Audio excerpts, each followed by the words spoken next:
मंचासी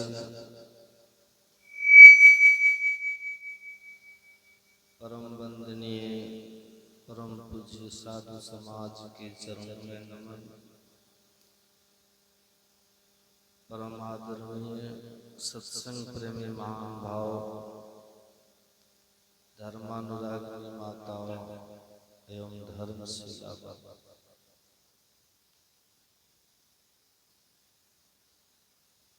हम लोग अभी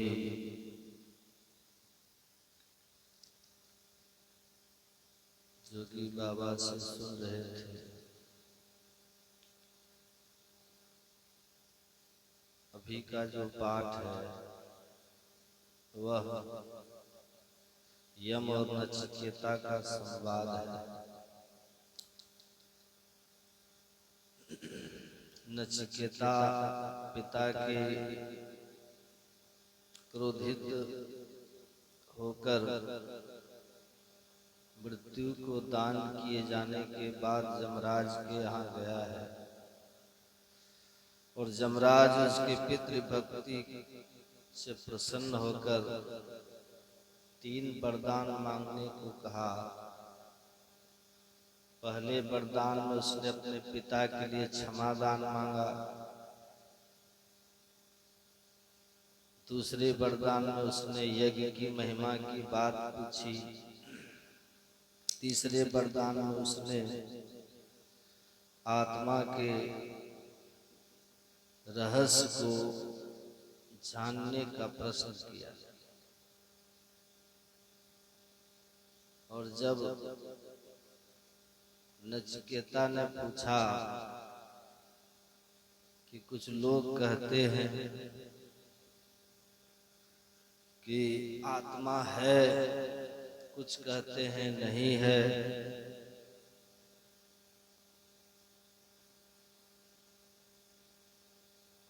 आत्मा है, मैं वही आत्मा हूँ। तो जन्म और मरण का यह चक्र है, इस चक्र से मुक्ति का क्या उपाय है? हे यमराज, जब मनुष्य अपने शरीर का त्याग करता है, जीव जब मनुष्य शरीर का त्याग करता है तो उसको आपके मेहमान बनने पड़ते हैं।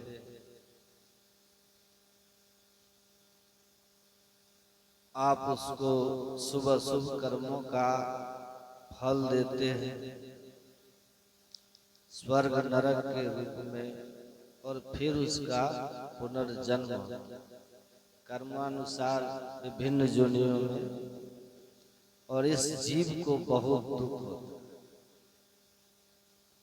तो आप मुझे वरदान के रूप में यही ज्ञान दीजिए कि आत्मा क्या है और किस तरह वह आपके चक्र से मुक्त होगा। मरने के बाद आपका मेहमान न बनना पड़े, जन्म मरण समाप्त हो जाए, ईश्वर का उनको ज्ञान हो, तो आप हमें आत्मा परमात्मा संबंधी मोक्ष संबंधी ज्ञान। नचिकेता ने जब यह प्रश्न किया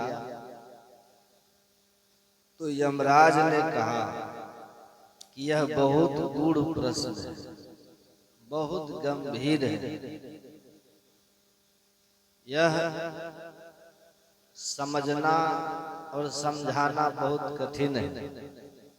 इसलिए तुम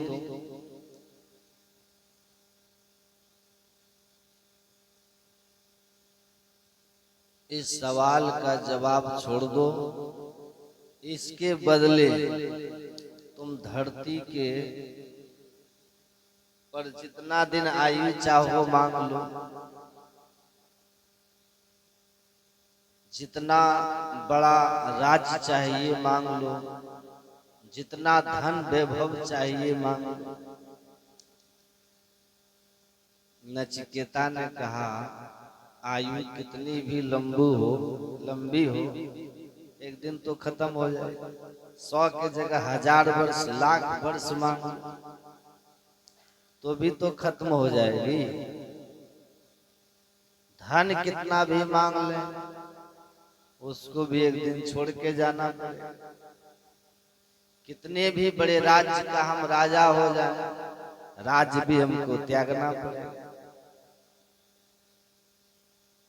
और अंत में आपने सुना ही, कहे कबीर अंत की बारी हाथ झाड़ जो चला जुआरी। तो अंत में फिर वही हाथ है, इसलिए हमें नहीं चाहिए। तो कहा तब स्वर्ग की आयु मांगो, जिस स्वर्ग में रहना चाहिए। 7 तरह के स्वर्गों की चर्चा है, जिसमें सबसे ऊंचा वैकुंठ को बताया। तो आपको जो स्वर्ग चाहिए मांगो, जितना दिन स्वर्ग में रहना हो मांग लो।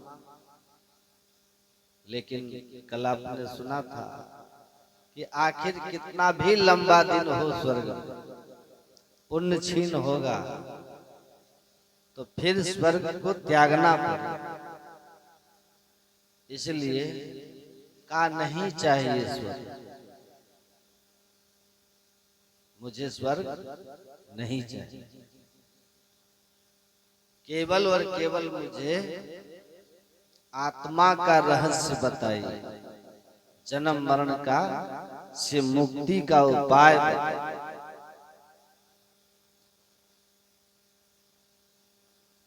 हर तरह से जांचने परखने के बाद यमराज को यह ज्ञात हो गया अच्छी तरह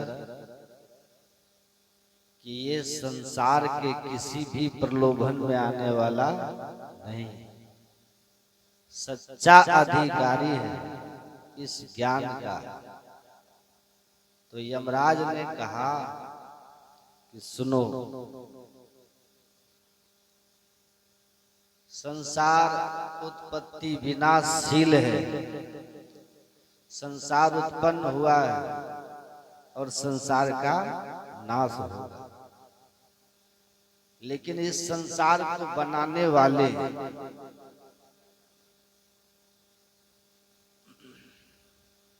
को हम परमात्मा कहते हैं। और जो परमात्मा है, संसार का जो निर्माता है, वह परमात्मा इस संसार में रहते हुए भी संसार के बनने बिगड़ने से उस पर कोई असर नहीं।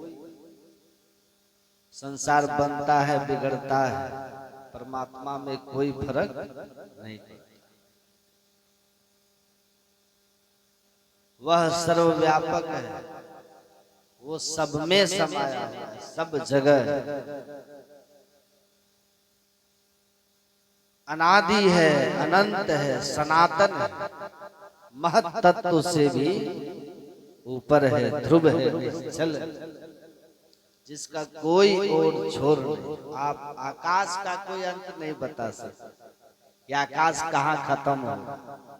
इसलिए गुरु महाराज कहते हैं, प्रभु जी व्यापक जनु गगन रहा। आकाश में बादल आते हैं, वर्षा होती है, फिर बादल समाप्त हो जाते हैं। बादलों का आना और जाना, बनना बिगड़ना आकाश में होता है, लेकिन आकाश उससे बिल्कुल निर्लिप्त। आकाश पर कोई फर्क नहीं पड़ता। वैसे संसार का बनना बिगड़ना परमात्मा में हो। परमात्मा उसी को आत्म तत्व कहते हैं। उसका न जन्म होता है न मृत्यु होती है। ऐसे जन्म और मरण से रहित, परे, अनादि, अनंत, ध्रुव निश्चल तत्व को जान लेने पर ही जीव मृत्यु के मुंह से छूटता है। कहा तब महाराज हमें आप उसको जानने का उपाय बताइए।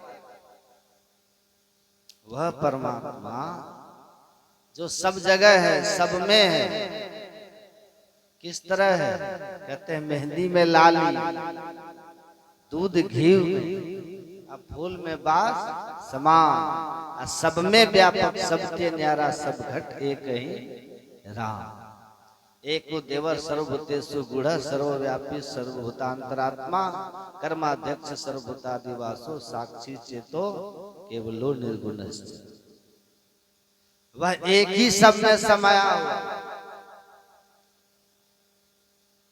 तो मेहंदी में लाली की तरह, मेहंदी के पत्ते को आप देखते हैं वो हरा होता है, लेकिन उस पत्ते के कनकन में लाली छिपी हुई। दूध के कनकन में घी छिपा होता, पर घी नजर नहीं आता, लाली नजर नहीं आती, पत्तों में फूल नजर आता है, सुबास उसके अंदर की नजर नहीं आती। उसी तरह सब में व्यापक, सबके न्यारा, सब में सबसे अलग एक ही राम, एक ही परमात्मा। ऐसा नहीं कि हाथी का अलग परमात्मा है, कुत्ता में अलग परमात्मा, आदमी में अलग परमात्मा है, देवता में अलग परमात्मा। परमात्मा अलग अलग नहीं है, सब वो एक ही है। आप पढ़ेंगे शंकराचार्य का, जगत गुरु शंकराचार्य साधना में अभी पूर्णता को प्राप्त नहीं किए थे।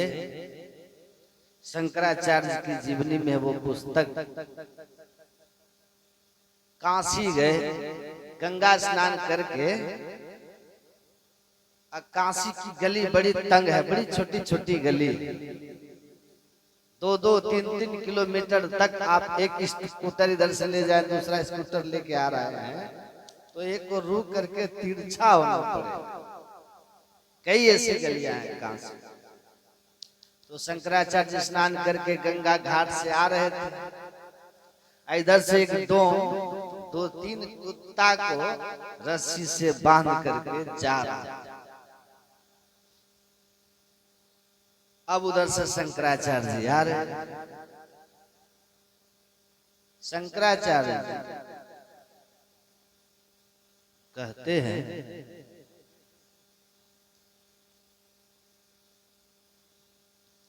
ए जी तुम एक साइड हट जाओ, अपने कुत्ते को रोको, एक साइड करो। कहा क्यों? कहा मैं गंगा स्नान करके आ रहा हूं, मैं पूजन वर्चन करने जा रहा हूं, स्पर्श हो जाएगा तुम में या कुत्ते में तो हम अपवित्र हो जाएंगे। उस डोम ने कहा, किसको कह रहे हैं, किसको कह रहे हटने के लिए? किसमें सटने से अपवित्र हो जाएंगे? कहा सुनिए, क्षितिजल पावक गगन समीरा, पंच रचित अधम शरीर। आकाश, हवा और अग्नि, जल, मिट्टी, इन 5 तत्वों से आपका शरीर बना है, और इन्हीं 5 तत्वों से मेरा शरीर बना है, इन्हीं 5 तत्वों से कुत्ते का शरीर बना। तो मिट्टी में मिट्टी सटे, हवा में हवा सटे, पानी में पानी, अग्नि में अग्नि, इसमें पवित्रता और अपवित्रता की क्या बात? जिस चीज से आपका शरीर बना उसी से तो मेरा बना, और उसी से तो कुत्ते का शरीर बना। तो शरीर भाव में तो हम तीनों बराबर हैं। और अगर आत्मा को कह रहे हैं हटने के लिए, तो आत्मदृष्टि,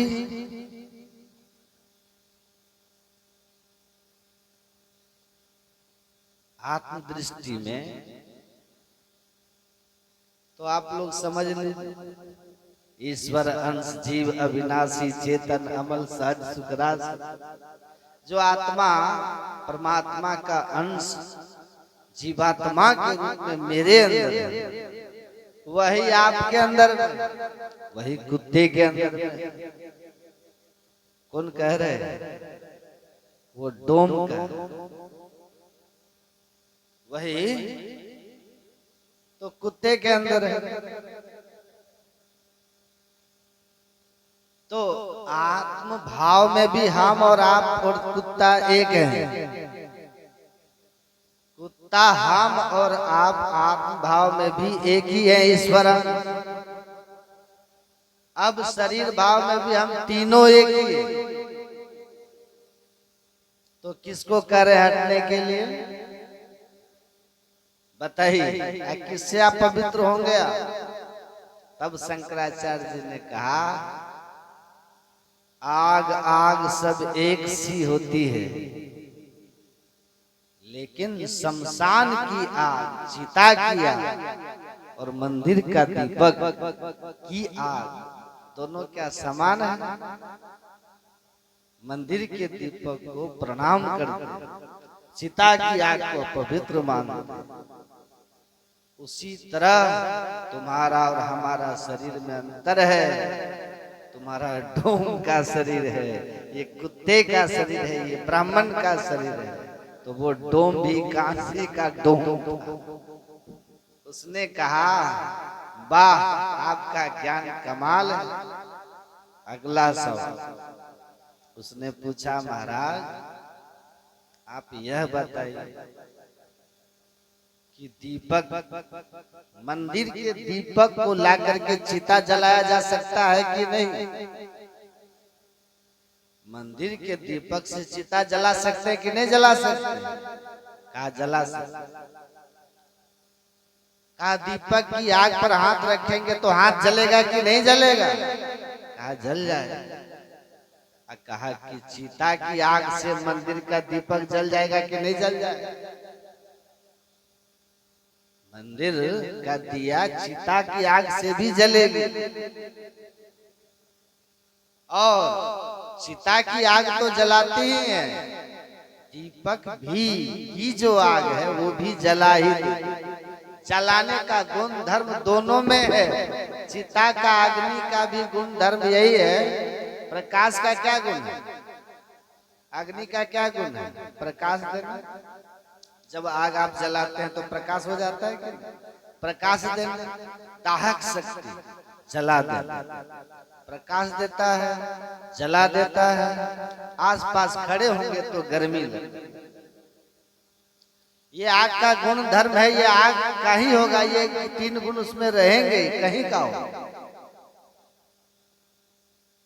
तो चिता की अग्नि और दीपक की अग्नि में समान गुण धर्म है। दीपक की आग पर भी हाथ रख देंगे तो जल जाएगा। दीपक के आग से भी घर में आग लगाया जा सकता है, शरीर में भी आग लगाया जा सकता है। इसलिए गुण और धर्म अग्नि का, वो चाहे चिता वाली हो चाहे दीपक वाली हो, वो हमेशा एक सा रहता है, एक सा रहता है। कहा तुम्हारा तात्पर्य? कहा मेरा तात्पर्य यही है महाराज कि जब तक मनुष्य की दृष्टि चिता पर रहेगी और मंदिर पर रहेगा, चिता और मंदिर पर आप जब तक आपकी दृष्टि रहेगी तब तक आप द्वैत में रहोगे, द्वैत में रहोगे, भेद दृष्टि होगी। और जिनके पास भेद दृष्टि है, कहा कि भेद दृष्टि से क्या होता है? नरकम भ्रष्टारुणम, वह नरक का ही अधिकारी है, नरक का अधिकारी। तब गुरु महाराज जी क्या कहते हैं? द्वैत प्रपंच के सागर बूढ़ो सहो दुख भारी। जब आपके अंदर द्वैत दृष्टि है, भेद दृष्टि है, तो भेद दृष्टि नरक की दृष्टि है, नरक ले जाने वाली दृष्टि है, संसार में दुख का कारण है।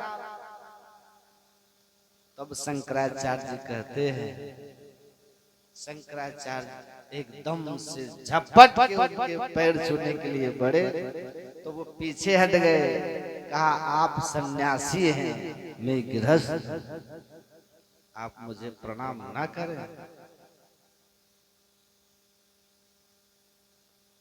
शंकराचार्य जी कहते हैं कि यह ज्ञान,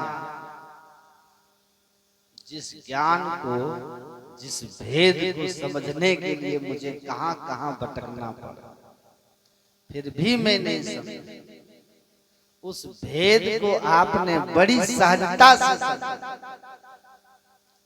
बड़ी सहजता से समझा दिया। गुरु नाम है ज्ञान, ये दुर्लभ ज्ञान मुझे आपसे मिला, इसलिए मैं आपको प्रणाम करता हूं।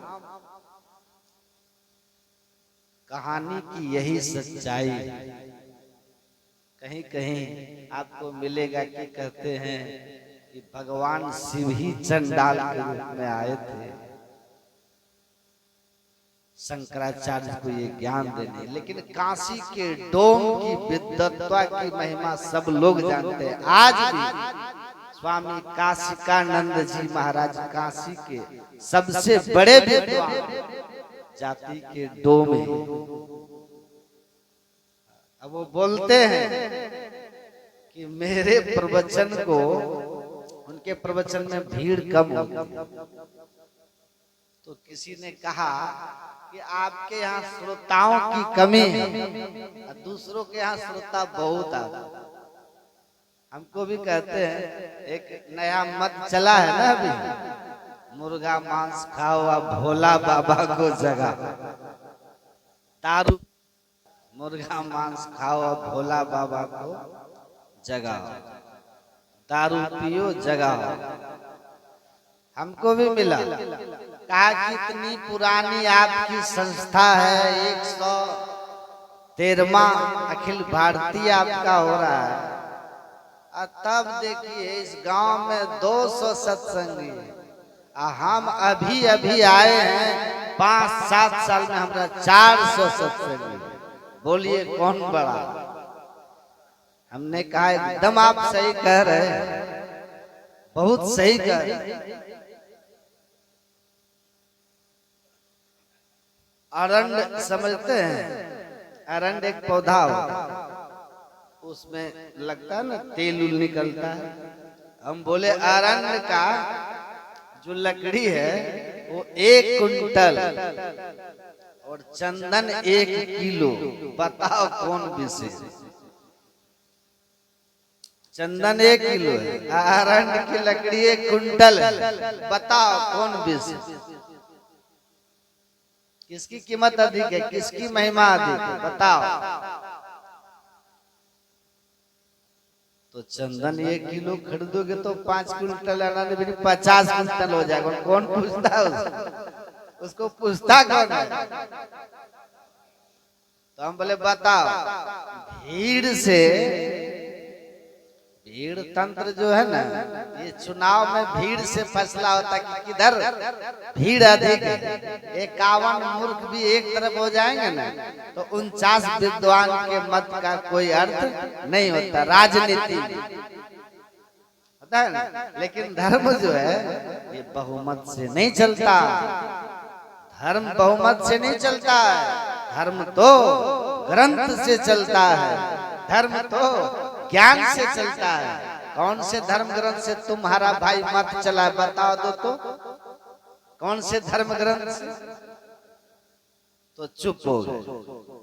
तो बहुमत नहीं चाहिए, यहाँ बहुमत नहीं, यहाँ तो शास्त्र मत है।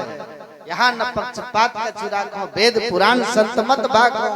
तुम बताओ कौन से ग्रंथ में हो? हम तो वेद पुराण, अभी आपको हमने वेद का ही अंश है ये कठोपनिषद, कृष्ण यजुर्वेद का, कृष्ण यजुर्वेद का अंश है। आपको हमने वेद से सुनाया, आप कौन से वेद से सुनाते हो भाई? हम रामायण से सामने पाठ करते हैं, आपके यहाँ कौन से ग्रंथ से होता है? तो एक परंपरा है, चल गया सस्ता सौदा है, सस्ता हे एकरा में कुछ लागे छे, खा पियो जे आत्मा मांगे छे, सब ठीक छे। बस एगो रुद्राक्ष ले लो, हो गेले, नमः शिवाय, चला हो गेले।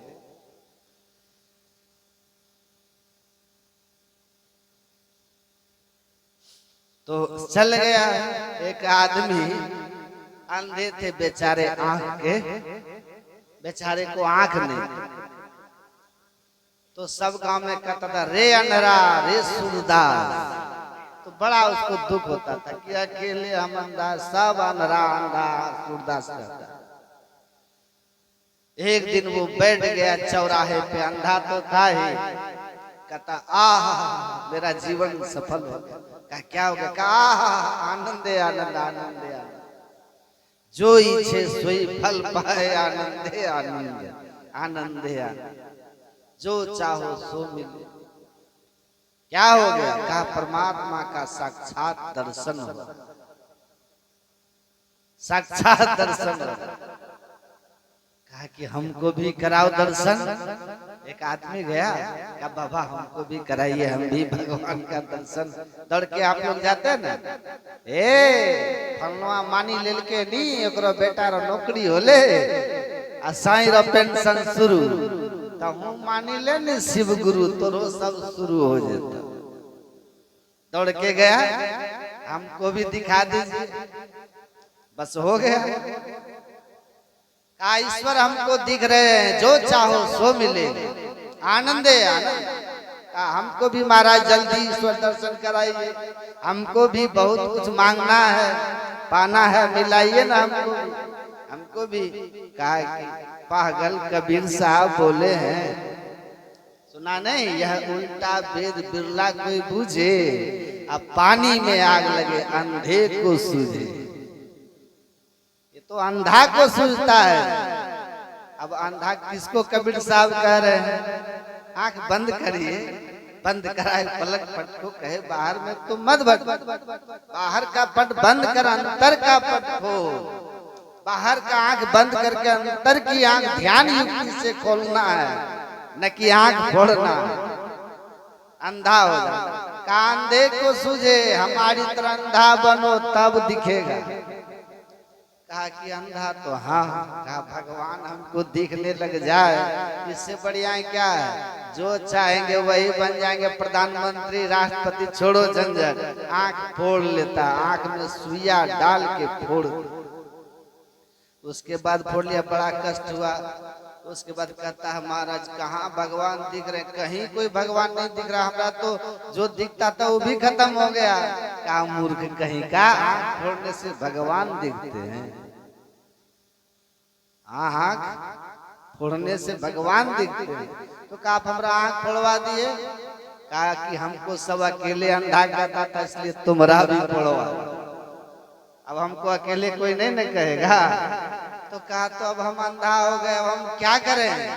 कहा अब तुम भी चेला मुड़ो, दूसरे का आंख फोड़ो, तुम दूसरे का फोड़ो, हम तो मुड़े तुमसे, अब तुम दूसरे को मुड़ो।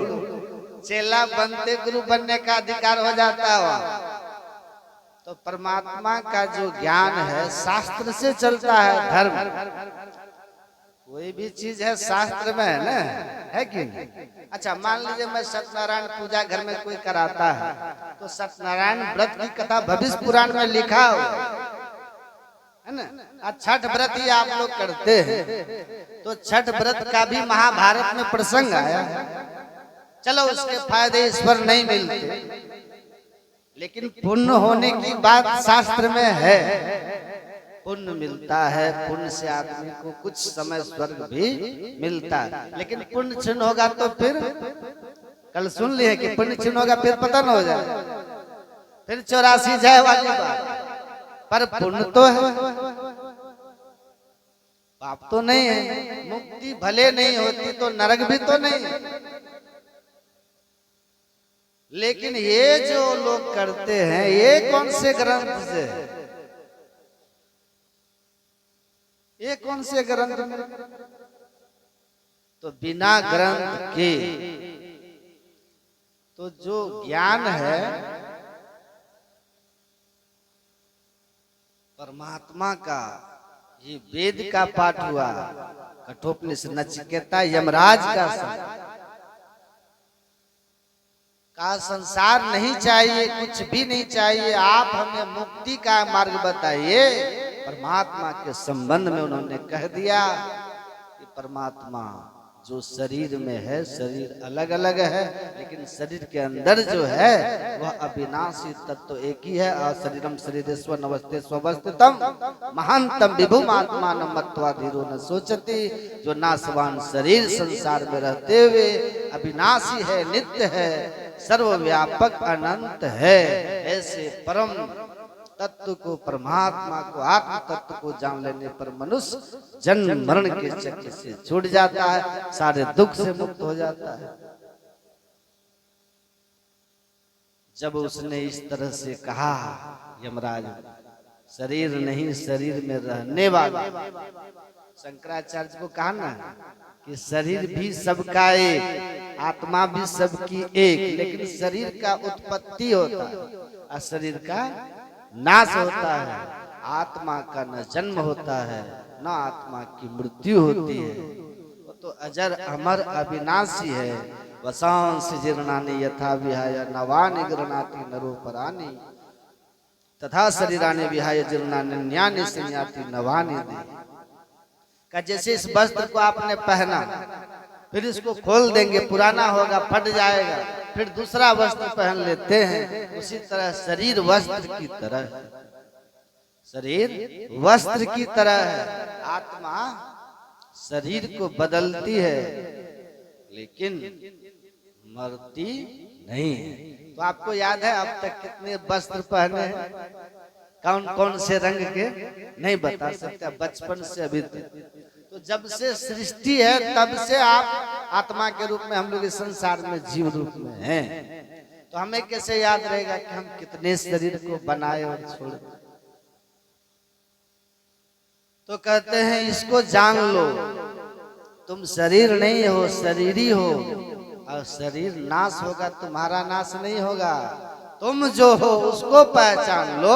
अपनी पहचान जब कर लोगे तो अपनी पहचान होते ही परमात्मा जो सब जगह है उसकी पहचान हो जाएगी, और उसकी पहचान होते ही तुम्हारी मुक्ति हो जाएगी, तुम परम कल्याण को प्राप्त हो जाओ।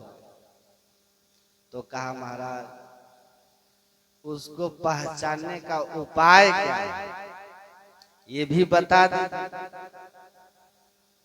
उसको पहचानने का उपाय क्या है बता दीजिए। देखिए जमराज कह रहे उठो जागो, उत्तिष्ठत जागृत प्राण प्राणिबोधत सुरस्य धारा निशिता दुरत्या दुर्गम पतस्तत् कवयो बद। काहे नचिकेता, हमने सुना है कि वह परमात्मा जो सब जगह है, सब में है, आकाश की तरह व्यापक है, लेकिन नजर नहीं आता है क्योंकि घूंघट का पट खोल रहे। घूंघट है चेहरे पर, जीव के ऊपर घूंघट। किसका घूंघट है? माया का, माया का घूंघट। माया के घूंघट के कारण, घूंघट तो समझते हैं कि नहीं आप, ये तो गांव देहात की भाषा है, वो माता लोग जो चेहरे पे लेती हैं, तो उस घूंघट को जब तक चेहरे पे रखेगी तो कॉपी मिलेंगे, दिखेगा चेहरा। पतिदेव सामने भी हो तब भी नहीं दिखे जब तक कि घूंघट नहीं हटाए। पलटू साहब के बुरका डारे टारी खुदा बाखुद दिखरावे, वो जो मुस्लिम महिलाएं लोग चेहरे पे काला रख लेती हैं उसको भी नहीं नजर आता, जब पूरा चेहरे को ढकती है, काला वाला पट्टा गिराती है। कहते हैं उस बुरके को हटाइए तब देखिए आपको दिखेगा। तो आंख, जो जिस आंख से परमात्मा नजर आते हैं, इस आंख से तो हवा भी नजर नहीं आती, हवा देख पाएगी इस आंख से? तो परमात्मा जो हवा से भी सूक्ष्म है वो कैसे नजर आएंगे इस आंख? तो परमात्मा को कैसे देखोगे? परमात्मा को देखने वाली आंख ये नहीं, परमात्मा जिस नजर से नजर आते हैं उसको आत्मदृष्टि कहते हैं। आत्मदृष्टि, तो आत्मदृष्टि से परमात्मा का दर्शन होता है। वो आत्मदृष्टि अभी हमारी माया के पर्दे के कारण बंधा हुआ है, या कहिए आप स्वयं अपने ऊपर पर्दा जो रखे हैं, इसलिए आप न अपने को पहचानते हैं ना परमात्मा को। इस शरीर में वस्त्र है तो शरीर हम देख पा रहे हैं अपना, वस्त्र हटाएंगे तो अपने शरीर को देखेंगे। वैसे ही आत्मा के ऊपर आवरण है, उसको आप नहीं देख रहे। और एक शरीर रहता ना तो मर जाते तो आत्मदर्शन हो जाता, मुक्ति हो जाती। लेकिन एक शरीर ही नहीं है। ये जैसे कपड़ा के नीचे हम गंजी पहने हुए हैं ना, ठंडी में एक स्वेटर पहनते हैं, फिर देखिएगा कि कुर्ता है, फिर गंजी है ना, तब जाके दे। वैसे ही चेतन आत्मा के ऊपर जड़ का 4 शरीर है। मरते समय जो आराम से ये जो साधारण मृत्यु हम लोग की होती है, तो एक कपड़ा खोल करके हम उतार दिए, बाकी 3 जड़ का आवरण के साथ चेतन निकल जाता है। इसलिए 3 जड़ावरण रहने के कारण फिर पुनर्जन्म चौथा शरीर हो जाता। आम की गुठली को आप अगर आम खा लिए, गुठली जमीन में फेंकिए तो गाछ हो जाए, वैसे ही गाछ हो जाता, फिर नया शरीर आ जाता है, चौथा शरीर। संत लोग कहते हैं कि सबको हटा दो, चारों शरीरों को। अगर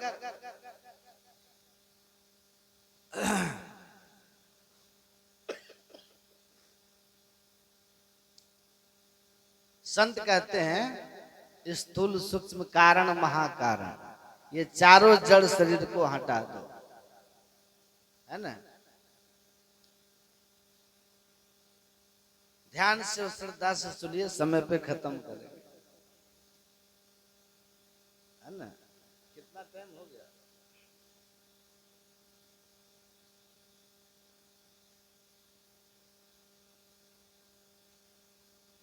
श्री सद्गुरु।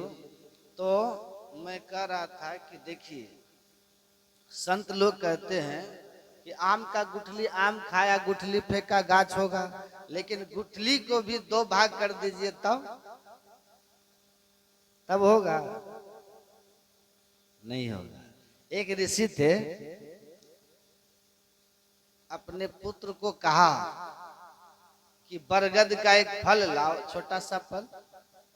उसको कहा तोड़ो, तोड़ा। उसमें पूछा क्या है? कहा कि इसमें बीज है। कहा बीज को तोड़ो। तो बीज को तोड़ा तो उसमें 2 दाल थी, दोनों दाल अलग हो गया। दोनों दाल अलग हो गया तो पूछा कि आप बताओ इसके बीच में क्या है?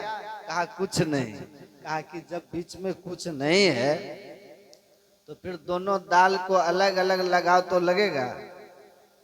चना का 2 भाग करके, मूंग का ही 2 भाग करके 2 दाल है, उसको अलग अलग लगाइएगा तो लगेगा?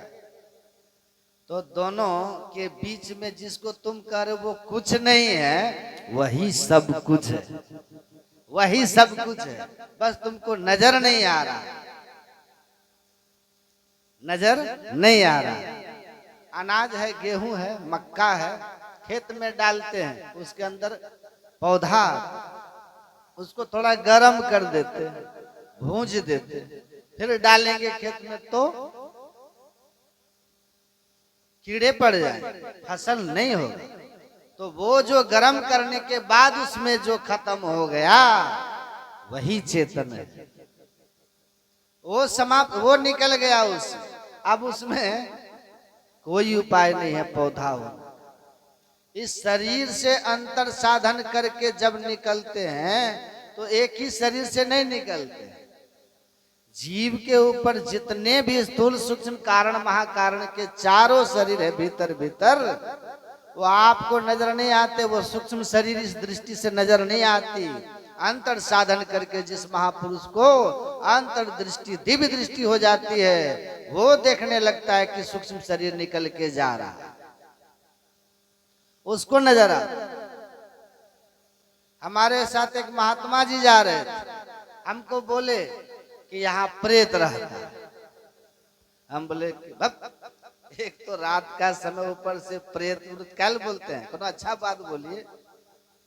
बांस के झाड़ के पास रुके थे, लघु शंका कर, तो कहते यहाँ है, यहाँ कहे रोक दिए, यहाँ प्रेत रहता। तो हम बोले हाँ प्रेत रहता। मतलब वाला बात काहे बोलते हैं, भूत प्रेत? तो हमको कहता हाँ हो प्रेत रहता है। बोला ना, तो हम बोले कि किधर है प्रेत बताइए तो बोलता है कि इस बांस में नहीं, इस बांस में। अब वो जैसे बोला ना कि इस बांस में है, पूरा बांस हिला के वो प्रेत बता दिया कि हाँ हम हैं। पूरा बांस हिला दिया। तो हम बोले कि देखिए, उसको कुछ था ना, कुछ विद्या उनके पास हमसे विशेष थी, जिससे उन्होंने कहा कि इसमें नहीं इसमें है। वो पूरा एकदम से बांस हिलाया कि हाँ हम हैं जी। हम बोले कि ये बदमाश आदमी होगा, पहले मर करके भूत बना है, इसीलिए निडर है। प्रेतों में है भाई, निडर है। तो हम बोले कि चलिए चलिए, तब यहाँ से चलिए, हटी जल्दी, कौन ठिकाना है इसका कूद जाए देह पर। ये बदमाश भूत है। एक भूत पकड़ा था एक आदमी को, ओझा आया, हनुमान चालीसा पढ़ने लगा। संत नगर है ना, कुप्पा घाट के बगल में, आकर के हनुमान चालीसा पढ़िए, भूत भाग जाएगा। श्री गुरु चरण सरोज निज मन मुकुर सुधार, बड़नौ रघुवर विमल जसु जो जाय फल चार। बुद्धिहीन तनु जान के, जैसे कला बुद्धिहीन तनु जान के बोला, तो भूत वो साथे साथ बोलने लगा, सुमिरो पवन कुमार कुल बुद्धि विद्या देहु मही हरहु कलेश विकार। जो हनुमान चालीसा पढ़ रहा था, वो कहता है सखट भूत है, ये तो खुदे हनुमान चालीसा पढ़ रहा है, ये क्या भागेगा? ये क्या भागेगा हनुमान चालीसा से? सखट भूत। तो भूत भी हनुमान चालीसा पढ़ने लगता है। तो वही बात। अब सबके पास विद्या नहीं है, उनको थी, उनको नजर थी, परखते थे, परख लिया, कहा कि यहाँ मत रुकिए, ये प्रेत स्थल है। तो उसी तरह से जिनको ऐसी विद्या है, एक सूक्ष्म दृष्टि आ जाती है ध्यान करके, उसको कहते हैं एक बिंदुता की प्राप्ति। वही बात अभी समझा रहे नचिकेता कि यमराज कह रहे हैं कि वो जो परमात्मा की ओर जाने वाला रास्ता है ना, जिससे सब शरीर, सारे घूंघट, सारे आवरण से आत्मा मुक्त हो जाती है और अपने को पहचान लेती है कि मैं चेतनात्मा हूं। अब फिर परमात्मा को भी अपने से ही पहचान लेती है कि वो परमात्मा है। चेतनात्मा जब अकेली हो जाती है, जड़ के सब शरीरों से मुक्त होकर के योग साधना के द्वारा, तो फिर अपनी पहचान करती है। अब फिर अपने से पूरे कण कण में व्यापक परमात्मा को देखने, तब उसके सामने कोई पर्दा नहीं रहता। जो भगवान अभी छिपे हुए हैं, वो उसके लिए फिर प्रत्यक्ष होते हैं। मेहंदी की लाली उनके सामने, दूध का घी उनके सामने प्रकट हो गया, क्योंकि उसने दूध को मथ दिया है। अब मथ के उसने मक्खन निकाला है, मक्खन को गर्म करके घी निकाल लिया, तो अब दूध का घी अलग हो गया कि नहीं हो? प्रत्यक्ष हो गया।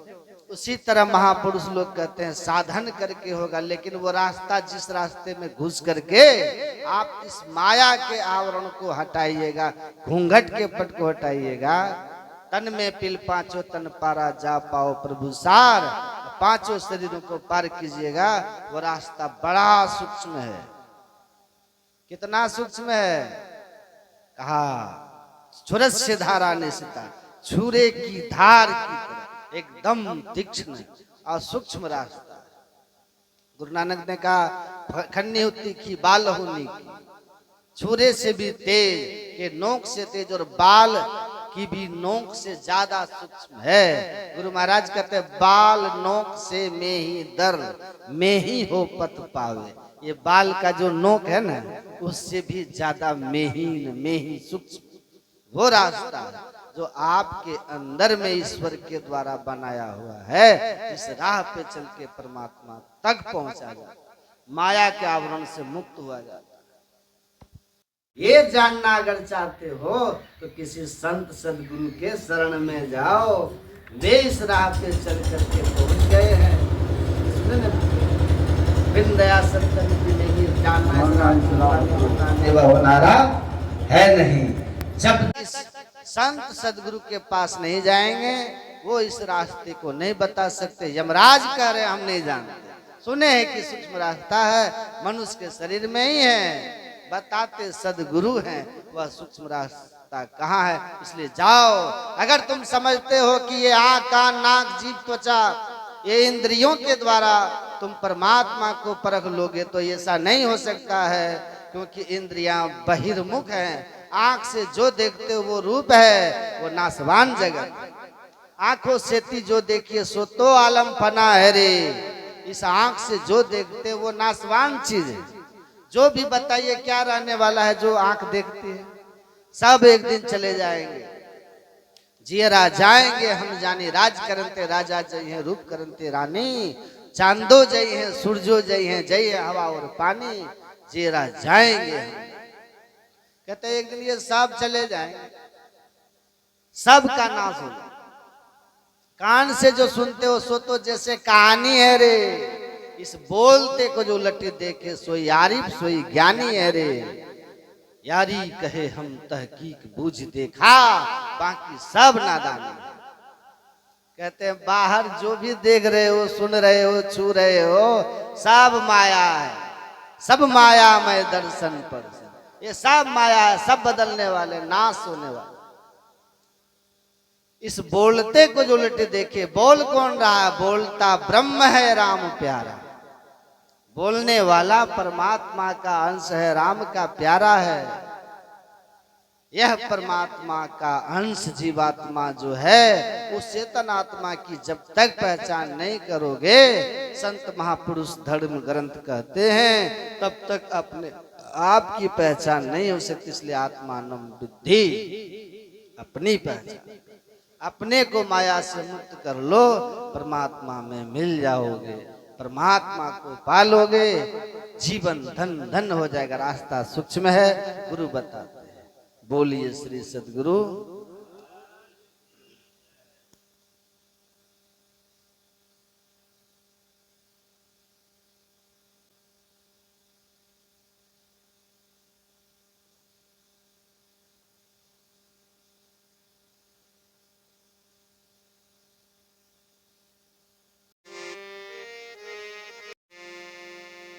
गुरु महाराज की जय।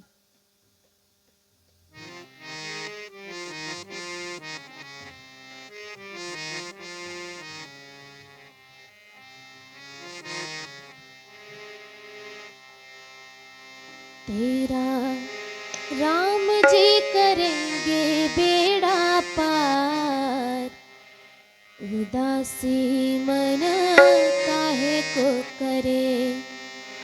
तेरा राम जी करेंगे बेड़ा पार, उदासी मन काहे को करे।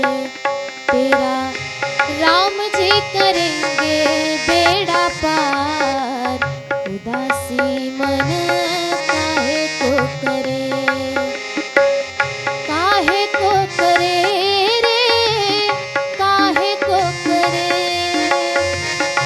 काहे को करे रे, काहे को डरे।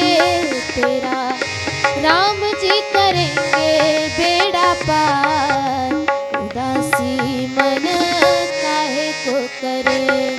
तेरा राम जी करेंगे बेड़ा पार, उदासी मन काहे को करे।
मन काहे को करे तेरा राम जी करेंगे बेड़ा पार उदासी मन काहे को करे।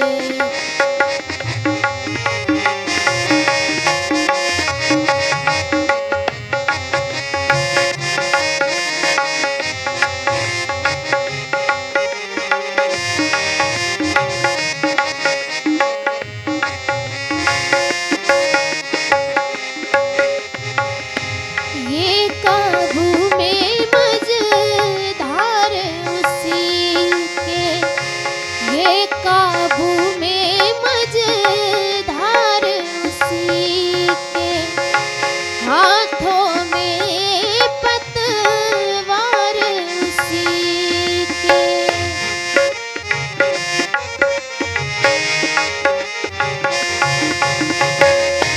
ये काबू में मझधार उसी के, हाथों में पतवार उसी के। बाजी जीत ले चाहे तुम हार उदासी मन काहे को करे। बाजी जीत ले चाहे तुम हार उदासी मन काहे को करे।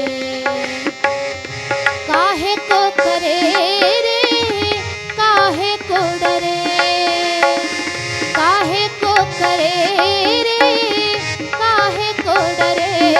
तेरा राम जी करेंगे बेड़ा पार उदासी मन काहे को करे।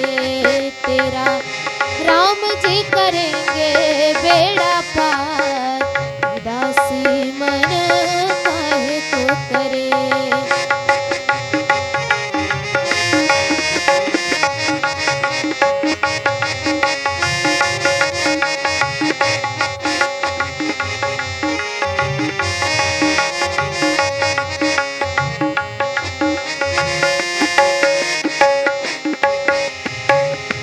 गर निर्दोष तुझे क्या डर है, गर निर्दोष तुझे क्या डर है। पग पग पर साथ ईश्वर है।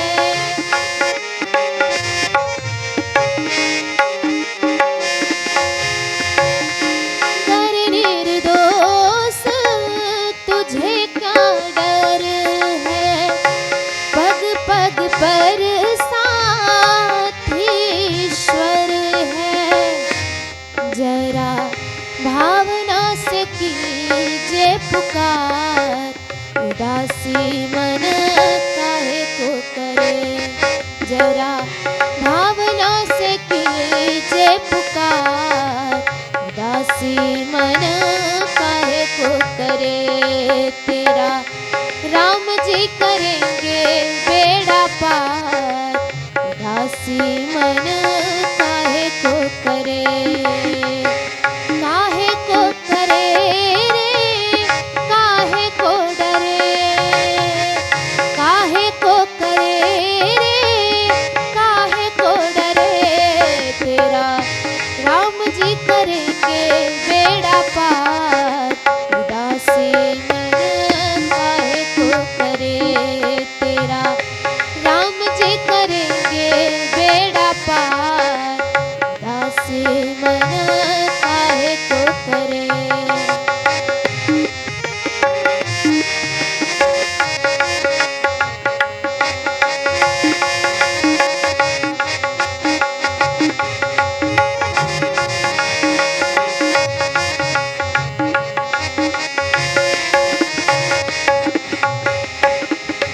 सहज किनारा मिल जाएगा, सहज किनारा मिल जाएगा।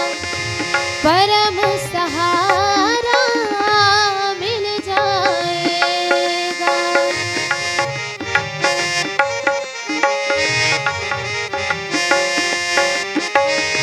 सहज किनारा